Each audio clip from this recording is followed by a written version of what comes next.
అసలు piles, fistula, fissures ముందే రాకుండా ఎట్లాంటి జాగ్రత్తలు తీసుకోవాలి? Piles, fistula, fissures. Piles, fissures రావడానికి మాత్రం ఆహారం జీవన విధానమే కారణం. పైల్స్ అనగానే విరేచనానికి వెళ్ళినప్పుడు రక్తం పడుతుంది. ఫిషర్స్ అనగానే కత్తితో మనం కోసేస్తే ఈ చారల్లాగా పడినట్టు ఎలా అవుతుందో అలా కట్ అయినట్టు. ఇక ఫిస్టులా అనేది ఒక సపరేట్ ట్రాక్ లాంటిది ఏర్పడి దానిలో కూడా మోషన్ వచ్చేస్తుంటుంది అనమాట. చారసూత్ర చికిత్స ఆయుర్వేద శాస్త్రంలో ఒక పెద్ద వరం లాంటిది. Welcome to I dream media. నేను ఉదయశ్రీ. పైల్స్, ఫిషర్స్, ఫిస్టులాకి ఆయుర్వేదంలో ఎలాంటి శాశ్వత పరిష్కారం ఉంది అడిగి తెలుసుకుందాం. అమృతం ఆయుర్వేదం హాస్పిటల్ నుంచి డాక్టర్ సుబ్రహ్మణ్యం గారు ఉన్నారు, ప్రముఖ ఆయుర్వేద వైద్యులు. ఆయనతో మాట్లాడదాం. నమస్తే అండి. నమస్తే. చాలా మందికి అంటే మలబద్ధకానికి సంబంధించి ఏమైనా సమస్య వచ్చినప్పుడు పైల్స్ పైల్స్ పైల్స్ అంటూ ఉంటారు. అసలు పైల్స్, ఫిస్టులా, ఫిషర్స్ కి డిఫరెన్స్ కూడా తెలియదు. వీటి డిఫరెన్స్ ఎట్లా తెలుసుకునేది, ముందే రాకుండా ఎట్లాంటి జాగ్రత్తలు తెలుసు? Piles, fistula, fissures. దీంట్లో పైల్స్, ఫిషర్స్ రావడానికి మాత్రం ఆహారం జీవన విధానమే కారణం.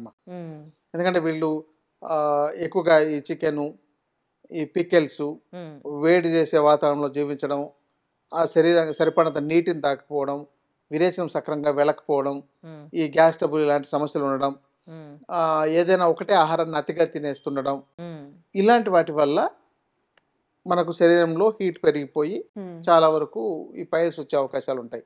ప్రధానం అదే బేసిక్గా. ఇప్పుడు అడ్వాన్స్డ్గా ఆధునికంగా చాలా రకాల కారణాలు చెప్పచ్చు. మీకు ఇలా మ్యూకస్ మెమ్బ్రేన్ దెబ్బతిందని, ఇంకోటని చాలా పేర్లన్నీ ఉన్నాయి. వాటితో అంత అవసరం లేదండి. ఇవన్నీ కూడా ఎప్పుడో తీవ్రమైన పరిస్థితుల్లో వెళ్ళి చెక్ చేసుకున్నప్పుడు వచ్చే లక్షణాలు కనపడేవి. కానీ బేసిక్గా అయితే ఎవరికైనా ఇక్కడ పైల్స్, ఫిస్టులా, ఫిషర్ డిఫరెన్స్ అడిగారు. దీంట్లో ఏంటంటే పైల్స్ అనగానే ప్రధానంగా ఫస్ట్ గ్రేడ్లో విరేచనానికి వెళ్ళినప్పుడు రక్తం పడుతుంది. ఫస్ట్ గ్రేడ్లో రక్తం పడి వాళ్ళకి ఎలాంటి నొప్పి ఉండదు, ఇబ్బంది ఉండదు. రక్తం మాత్రమే చుక్కలు చుక్కలుగాను కొంచెం విరేచనం కంప్లీట్ అయిన తర్వాత కొంచెం ఎక్కువగా కూడా పడవచ్చు. ఇది ఫస్ట్ డిగ్రీ పైల్స్ లో కనపడే లక్షణం అండి. కానీ కొంతమందికి మంట, నొప్పి వస్తుంది, విరేచనానికి అంటుకుంటూ రక్తం వస్తుంది, అది ఫిషర్స్. ఇక లోపల మనకు రక్తంలో గడ్డలు లాంటివి డెవలప్ అయ్యి, అంటే ఒక నేరేడు పండులాగా లేదా ఒక ద్రాక్ష పండులాగా లోపల గడ్డలు లాంటివి డెవలప్ అవుతాయి అన్నమాట. ఇది వాళ్ళకి ఎక్కువగా వేడి చేయడం వల్ల జరిగేది. దాని వల్ల మాత్రమే ఎక్కువగా వచ్చే అవకాశాలు ఉంటాయి. ఇంకోటి రిపీటెడ్ గా చికెన్, గుడ్లు తింటూ ఉంటారు. అంటే ఒక ఏదైనా ఫంక్షన్ ఉన్నాయనుకోండి, ఇక అక్కడ ఎలాగో ఇప్పుడు అన్ని చోట్ల అవి అందుబాటులో ఉన్నాయి కాబట్టి రిపీటెడ్ గా పెడుతుంటే ఉదయం, మధ్యాహ్నం, రాత్రి ఇలా ఒక చికెన్ ని 3 నుంచి 4 రోజులు తిన్నారనుకోండి, డెఫినెట్ గా 5వ రోజున బ్లడ్ పడుతుంది. ఎందుకంటే ఏదో ఒక పూట మాత్రం తిని మిగతా ఫుడ్ మెయింటైన్ చేస్తే ప్రాబ్లం ఉండదు. ఎక్కువగా తింటే మాత్రం రెగ్యులర్ గా 3 పూటలు ఒక 3-4 రోజులు తిన్నారనుకోండి, డెఫినెట్ గా ఎక్కువ ఛాన్సెస్ ఉందన్నమాట.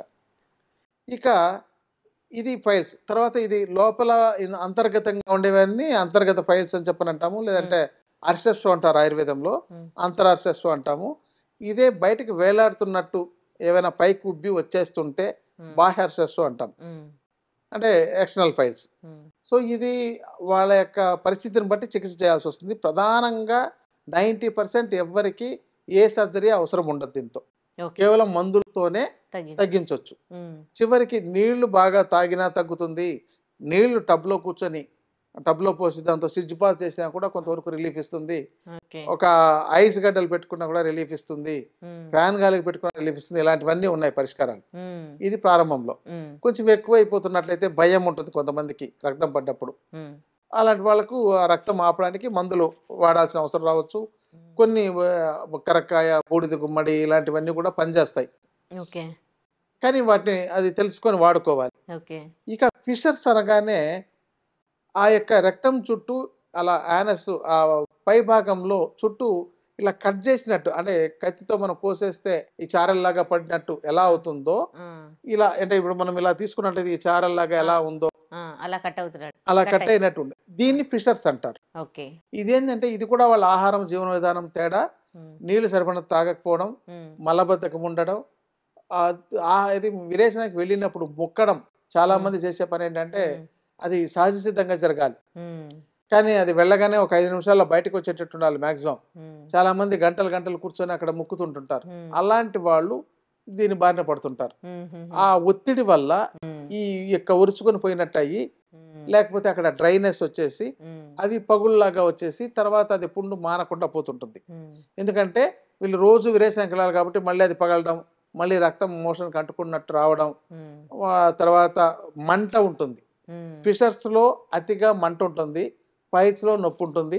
ఫిషర్స్ లో నొప్పి మంట ఎక్కువగా ఉంటుంది, పైల్స్ లో మంట ఉండదు. ఇది గుర్తుపెట్టుకోవాలి. వీళ్ళకు రోజు అంటే విరేచనకు వెళ్ళడానికే కష్టంగా అనిపిస్తుంటుంది, తర్వాత భయం, ఆ మంటకు తట్టుకుంటావా లేదు అన్నంత భయంతో గడుపుతుంటారు. వీళ్లకు ఆహారము జీవన విధానం కొన్ని రకాల మందులతోనే మ్యాక్సిమం తగ్గుతుందండి. దీనికి ఏమి ఆపరేషన్ లాంటివి ఏమి అవసరం లేదు. కానీ దీనికి ఒక ప్రాబ్లం ఏంటంటే ఈ గ్రామీణ ప్రాంతాల్లో ఇలాంటివి రాగానే వెంటనే అక్కడ దగ్గరలో ఉండే ఒక ఈ బెంగాలీ డాక్టర్స్ ఉన్నారు మనకు. మన రాష్ట్రాల్లో, తెలుగు రాష్ట్రాల్లో ఎక్కడ చూసినా బెంగాలీ డాక్టర్స్. ఈ బెంగాలీ డాక్టర్స్ మీకు ఫైల్స్ వచ్చేసేది, మీకు ఆపరేషన్ చేస్తామని చెప్పని వాళ్ళకు 25,000 50,000 అని చెప్పని చేస్తుంటారు. సో వీటికి ఇంత అవసరం ఏమి ఉండదన్నమాట. ఇది మిస్గైడ్ చేసేది. తర్వాత ఆ ఫిషర్స్ కు మనం స్విచ్ బాత్ చేయడం, కొంచెం బూడిద గుమ్మడి జ్యూస్ లాంటివి తాగడం, కరక్కాయ బెల్లం లాంటివి తినడం, రెండోది నెయ్యి లాంటి దాన్ని ఎక్స్టర్నల్ గా అప్లై చేసుకుంటుండడం, అక్కడ దాని లూబ్రికేషన్ ఇంప్రూవ్ అయ్యేటట్టు చేసుకుంటే ఫిషర్స్ కూడా తగ్గుతుంది. ఇక ఫిస్టులా అనేది ఒక సపరేట్ ట్రాక్ లాంటిది. విరేచనం ట్రాక్ ఎలా ఉంటుందో అంటే మోషన్ వచ్చే ట్రాక్ ఎలా ఉంటుందో అట్లాగే సపరేట్ గా ఇంకోటి ఏర్పడి దానిలో కూడా మోషన్ వచ్చేస్తుంటుంది అనమాట. అంటే చీము రక్తం లాంటిది రావడం, అంటే బిగినింగ్ లో అయితే కొంచెం నొప్పిగా రావడం, రక్తం రావడం, చీము రావడం జరుగుతుంది. అది సివియర్ అయిపోయి సపరేట్ ట్రాక్ ఏర్పడితే దాంతోనే విరేచనం వచ్చినంత అంత సివియర్ గా కూడా వచ్చే ఉంటాయి. అవి 2, 3, 4, 5, 10 కూడా వచ్చిన వాళ్ళు ఉంటాయి కొంతమందికి. ఆ చుట్టూ తయారైపోతుంటాయి. ఇది చెప్పాలంటే ఒక కర్మరోగం కింద చెప్పాలి. అది చాలా సఫర్ అవుతారు. వాళ్ళకైతే చారకర్మ అనే ఒక చారసూత్ర అనే ఒక చికిత్స ఉంది. అంటే ముఖ్య క్షారంతో ఉపయోగించి చేస్తామో ఇక్కడ ఒక థ్రెడ్ కు క్షారాన్ని మెడిసిన్ దాంతో ప్రాసెస్ చేసి దాన్ని డ్రై చేసి ఆ యొక్క థ్రెడ్ ని లోపలికి పంపించి ఆ లోపల ఉన్న ఊండంతాను హీల్ చేసేటట్టు దాంతో ఉండేదంతా డ్రైన్ చేయించి అది హీల్ చేస్తుంది. అదొక మంచి చారసూత్ర చికిత్స ఆయుర్వేద శాస్త్రంలో ఒక పెద్ద వరం లాంటిది, అద్భుతమైంది. కానీ పెయిన్ చాలా ఉంటది ఆ ట్రీట్మెంట్ ఇచ్చేటప్పుడు అంటారు కదా. అది ఇప్పుడు సర్జరీ చేసినా అదే జరుగుతుంది, కానీ సర్జరీ చేసిన తర్వాత రిపీట్ అయ్యే అవకాశాలు ఎక్కువగా ఉంటున్నాయి. అంటే ఒకటి దానికి చేస్తే మళ్ళీ 4-5 తయారవుతుండే సందర్భాలు కూడా ఉన్నాయి. ఎన్ని ఆధునికమైన చికిత్సలు వచ్చినా ఈ చికిత్స వీటన్నిటికన్నా ఒక తోపు లాంటిది అని చెప్పొచ్చు. ఎందుకంటే అమోఘంగా పనిచేస్తుంది. ఇది ఒక ట్రెడిషన్. ఇప్పుడు ఇతర కంట్రీల్లో కూడా ఇప్పుడు ప్రస్తుతం ఈ చికిత్సనే వాడుతున్నారు. ఎక్కడైతే చేశారో అక్కడ సక్రమంగా చికిత్స జరిగితే, సంపూర్ణంగా జరిగితే మళ్ళీ అక్కడ వచ్చే అవకాశాలు ఏమీ లేవు. ఇది చారసూత్ర చికిత్స. ఇది నైపుణ్యం కలిగిన వైద్యుల పర్యవేక్షణలో ఈ చికిత్స చేసుకోవడం ద్వారా వాళ్ళకు శాశ్వత పరిష్కారం అవుతుంది. ఇదండి ఈ యొక్క పైల్స్ ఫిస్టులా ఫిషర్స్ లో. ఇక మనకు చాలా వరకు వీటిలో వేటికైనా సరే గృహ ఔషధాలతోనే చేసుకోవచ్చు. ఆహార విధానము జీవన విధానం పాటించడం వల్ల రాకుండా కాపాడుకోవచ్చు. ఇక వచ్చిన తర్వాత వైద్యుల పర్యవేక్షణలో తగిన ట్రీట్మెంట్ తీసుకొని లేకుండా కాపాడుకోవచ్చు అండి. చాలా మంచి సలహాలు ఇచ్చారు, ధన్యవాదాలండి. నమస్కారం అండి. నమస్తే. Sir, one life lesson what medicine has taught you. Whatever you can do without expecting. But I really believe మన పాజిటివ్ యాటిట్యూడ్ ఉంటేనే మనం ఏదైనా సాధించగలం. గట్ ని మనం కరెక్ట్ గా డీల్ చేసినట్లయితే అది మనకి పాజిటివ్ హార్మోన్స్ ని రిలీజ్ చేస్తుంది. షుగర్ వచ్చిన వాళ్ళ పరిస్థితి ఏంటి? పొట్ట దగ్గర పెరిగితే దాన్ని ఆండ్రాయిడ్ అంటారు, ఆండ్రాయిడ్ ఫోన్ కదా. అసలు థాట్స్ ఎందుకు వస్తాయి? బ్రెయిన్ డెడ్ అంటే దానికి ప్రపంచం అంతా కూడా కొన్ని నిర్దిష్టమైనటువంటి లక్షణాలు. మానసికంగా ధైర్యంగా ఉంటే క్యాన్సర్ జయించవచ్చు. You are a doctor for a cause sir, అంతే. వాళ్ళకి వచ్చిన ఆదాయం కాకుండా ఫ్రీ సర్వీస్ ఎంతమందికో చేస్తారు. And for more videos, please subscribe to iDream. Please subscribe to iDream. Please subscribe iDream. And please subscribe to iDream. For more videos, subscribe to iDream. please like, share and subscribe to the channel. Congratulations iDream. Subscribe to iDream. Subscribe to iDream. So subscribe to iDream Media. iDream ki iDream team andarki huge congratulations. Please subscribe iDream Media. Please subscribe to iDream. Subscribe iDream. Please subscribe to iDream. iDream అంటే నా కళల channel subscribe చేసుకున్న నోరు తిరుగుతలేదు, మీరైతే గంట గుర్తు కొట్టండి. For more such videos, please subscribe to iDream.